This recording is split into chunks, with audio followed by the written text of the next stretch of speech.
안녕하세요. 친절한 청아입니다. 네, 오늘은 사랑받지 못하는 여자 사주의 구성에 대해서 간단하게 말씀을 드릴게요.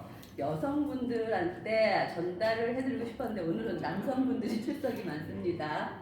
자, 여자한테 어떻게 사랑을 해줘야 되는지 이 시간을 빌어서 좀 배우고 아내분이나 애인한테 그리고 앞으로 생길 애인한테 해주셨으면 좋겠습니다. 자, 사랑받지 못하는 사주의 구성을 볼게요. 사랑이라고 하면 우리가 인성이라고 하잖아요. 인성이 사랑이고 주다, 그리고 나한테는 받는다, 이런 의미가 있어요. 그래서 인성이 꼭 받는 것만이 아니라 우리가 받기만 하면 너무 이기적이잖아요. 그래서 상대한테 준다는 의미도 있어요. 그래서 이 사랑을 받는 사람이 사랑을 또 준다고 하잖아요. 그래서 이 인성이 잘 아름답게 있을 때 사랑을 받을 수 있는 여자다라고 해요. 근데 이제 인성이 없으면 사랑을 못 받아요. 근데 어떻게 살아가면서 사랑을 아예 못 받는 여자가 어디 있겠어요. 그런데 남자한테 오는 사랑의 통로가 없다고 보시면 되겠어요. 남편이나 애인이 그 여자분을 분명히 아껴주거나 아껴주는 마음이 있을 텐데 그것이 전달하는 이 사다리가 없어요. 오작교가. 그러다 보니까 여자분, 아내분의 입장에서는 내가 남편한테 아낌을 못 받고 돌봄을 못 받고 사랑받지 못한다라는 생각을 하게 된다고 하래요. 근데 평소에 그거는 몰라요. 인성이 없다라는 것은 생각, 그 통로가 없어도 그 통로가 없다 보니까 사랑을 못 받아도 그것에 대해서 잘 인식을 못 하다가 깨닫게 되는 운이 와요. 인성운이 왔을 때 생각을 못해. 그 전까지 내가 못 받아도 그거에 대해서 모르다가 무인성이 인성운이 왔을 때 억울함을 느끼는 거예요. 내가 왜 그동안 그렇게 살았나? 왜 이 사람만을 위해서 내가 희생을 하고 살았나? 이 마음이 들기 때문에 이 무인성분이 우리 인성운이 오면, 무인성하면 신약해지기 쉽잖아요. 그래서 인성운이 오면 좋다고 많이 생각을 해요. 그렇지만 꼭 그렇지는 않아요. 신강약을 따지기 전에 마음의 변화를 나타내서 무인성 여성분이 인성운이 갑자기 들어오거나 조후로 들어올 때, 조후 용신으로 인성운이 들어올 때 외로움, 그동안 받지 못했던 마음이 강하게 들어와요. 억울함이 느껴져요. 그래서 이 무인성 여성분이 인성운이 들어온다. 좀 조심하셔야 돼요. 마음이 흔들립니다. 남편에 대한 불만이 생기고 밖에서 나를 이해해 줄 수 있는 그런 사람을 원하는 마음이 생겨요. 그래서 천간에 비겁합까지 같이 들어온다. 그리고 인성이 조후로 들어온다. 따뜻하게 혹은 시원하게, 특히 따뜻하게 들어오겠을 때 더 그러겠죠. 마음의 외로움과 그동안 못 받았던 사랑을 위해서 떠나갈 수 있어요. 남자는 떠나가도 이쪽에 내 여자를 위한 방이 있다고 하지만 여자는 아니에요. 이 방을 비우고 떠납니다. 그러니까 한 번 떠나면 쉽게 돌아오지 않는다라고 하죠. 그래서 무인성 여성분은 인성 내에 마음 조절을 좀 하셔야 될 것 같아요. 남편에 대한 억울함만 갖고 그동안 못 받은 거에 대한 서운함만 갖는다면 이혼의 절차 혹은 싸움이 일어나겠죠. 그래서 이 인성내는 차라리 내 마음을 다독일 수 있는 문화센터를 간다든지 운동을 한다든지 그러셨으면 좋겠어요. 등산 모임은 피해주세요. 거기 가서 만납니다. 네, 그리고 요 관이라는 게 우리가 여성분한테 남자를 의미하잖아요. 정관은 나의 배우자, 편관은 애인이라고도 해요. 근데 꼭 그렇지도 않아요. 다만 정관의 사랑은 네가 내 아내이기 때문에 나는 너를 아껴주고 보듬어주고 너를 보살필 거야. 그런 남편의 마음이고, 편관은 네가 나한테 이쁘게 한 거 봐서 해주겠다라는 기간은 좀 조건적인. 그런데 모든 사람은 조건을 가지고 있죠. 다만 그 표현 방법이 조금, 정관은 그냥 있는 그대로, 편관은 좀 나한테 이쁘게 행동해봐, 약간 이런 모습을 가진다라고 보시면 될 것 같아요. 근데 이 관이라는 것이 튼튼해야 여자분은 그래도 괜찮은 남자를 만난다라고 그래요. 이 관이 관이 많다 해도 이 관이 튼튼해야 그래도 한 자리 하는 남편, 혹은 좀 힘 있는 남편, 그런데 좀 강압적일 수도 있겠죠. 혹은 지위가 있는 남편, 그런 남편을 만나는데 관이 설됐다라는 것은 남편의 힘이 약해진 거예요. 내가 기댈 수 있는 나무가 이렇게 있어가지고 그늘도 대주고 비가 오면은 우산도 대주고 하는 이런 큰 나무가 돼야 되는데 이게 설이 됐다라는 것은 말라 비틀어진 이렇게 되는 거예요. 그러면 내가 의지하고 기댈 수가 없겠죠. 그래서 이 관설이 되면은 남편의 사랑을 받고 싶어도 이 남자가 힘이 없어서 내가 의지해서 받을 수 있는 남자가 안 돼요. 이 관설이 되려면 어떻게 돼야 되겠죠? 인성이 많아서 관을 설한다고 하죠. 그러니까 여자가 인성이 많으면 받는다라고 하잖아요. 인성이 너무나 많아지면 이 인성의 역할을 하지 못해요. 받지를 못하는 거예요. 왜냐? 그 인성을 이 남자가 채워주지를 못하는 거예요. 그래서 남자의 힘이 점점 빠진다. 뭐 건실한 남자인 줄 알았더니 사실 부실한 남자였다. 뭐 이런 식으로 사랑을 안 해주는 건 아닌데 남자가 힘이 없어서 기댈 수가 없다. 뭐 한량백수가 되기 쉽죠.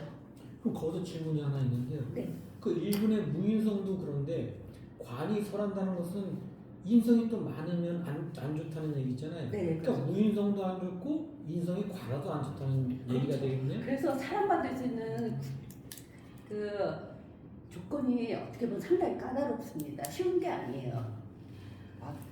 그리고 세 번째가 재생산 하죠. 요거는 제가 관을 생을 건데 요거는 재생살되고 재생관되는 여자분은 남자한테 잘한다. 남자를 위해서 내조를 하고 그 남자를 위해서 뭔가 헌신을 하는 기질이 있다라고 하잖아요. 그래서 재생살 잘 된 부인을 얻으면 좋다라고 해요.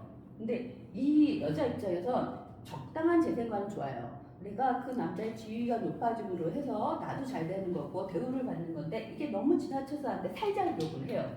그러면 관성이 클 때 그렇게 되겠죠.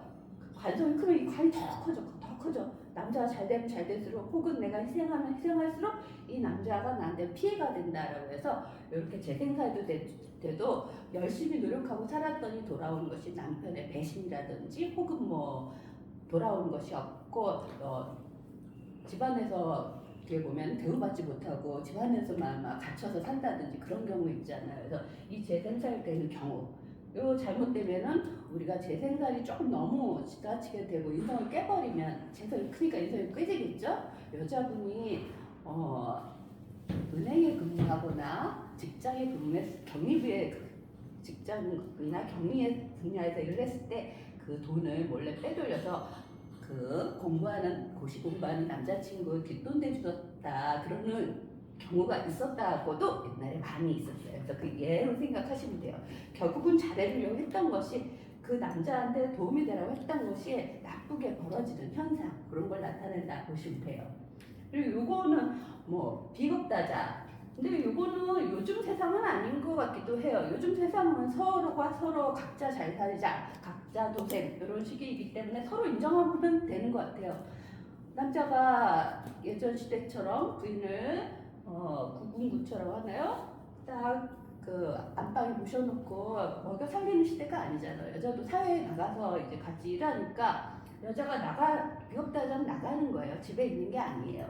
이런 비겁다자한 분이 나가면 어떻게 되겠어요? 사회에서 남자분들 만날 일이 많이 있죠. 그러면 자연히 만남이 일어나게 되겠죠. 그래서 이 비겁다자분은 일단 내가 독립 성향이 있고 집에서 살림만 할 분이 아니기 때문에 혹은 살림을 하시는 분의 경우는 또 다른 구성인데 그걸 다음에 얘기하고 그러면은 일단 남편복이 좀 떨어진다 보셔야 돼요. 왜냐하면 이 비겁이 많다라는 것은 인성을 설계하죠. 사랑을 설계해버리니까 사랑받지 않고 나가는 것을 의미를 하고요. 그리고 이 비겁다자가 됐을 때 관이 약할 경우가 대부분이에요. 이 관이 강하면 이 비겁다자가 결코 문제가 안 되는데 관이 약하니까 비겁다자가 남자를 무시해버리니까 결국 남자한테 의지하지 않고 살겠다고 하는 거니까 사실 이것도 사랑받지 못하는 여자 구조다라고 보시면 돼요. 그리고 또 하나 이 비겁이 청간합을 해버리면 내가 바람이 날 수도 있고 이 비겁이 관합이 되면 유부남을 만날 수도 있고 그래서 이 비겁 청간합이 되면은 사실 이제 돈 벌러 나갔다가 바람이 날 수도 있어요. 왜냐하면 내가 난 배우자한테 사랑을 못 받으니까 딴 데서 어떤 채우려고 하는 그런 마음이 있겠죠.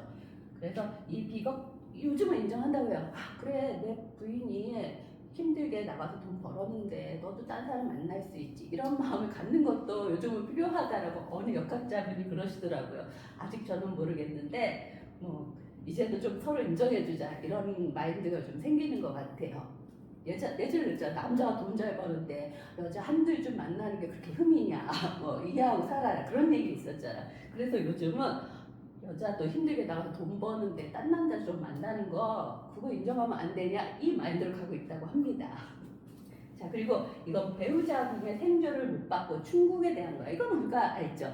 배우자궁에 문제가 생기면 이혼 수 있다, 이럴 수 있다 이렇게 얘기를 하잖아요. 그래서 이 생존을 못 받는다는 것은 이 배우자궁이라는 거 어떻게 보면 온전하게 나의 배우자의 모습이고 그곳에 자리인데 생존을 이게 살이던 우리가 살 안 좋다고 하지만 살이던 그런 것이든 일단 생존을 받았을 때 그 배우자궁에 대한 힘이 있는 것이기 때문에 일단 생존가 아예 없는 경우에 좀 고립이 될 수 있다. 이 의미가 이것도 해봐야 되겠죠. 뭐 관절도 되고 뭐 이런 식으로. 그리고 충국은 어차피 배우자궁이 깨지는 거니까 이 시기에는 우리가 흔히 그러죠. 아, 이 시기 때는 배우자와 마찰이 있을 수 있고 그러니까 자주 만나지 말고 주말을 만난다든지 붙어있는 시간을 좀 떨어뜨려 봐라. 너무 붙어있으면 계속 싸울 테니까. 그래서 여러분 배우자궁에 충국이 있는 분들은 이혼수라기보다는 좀 일적으로 너무 부딪히지 않는 그런 일을 하시면 좋을 것 같아요. 너무 붙어있으면 그것도 싸워요. 요즘은 서로.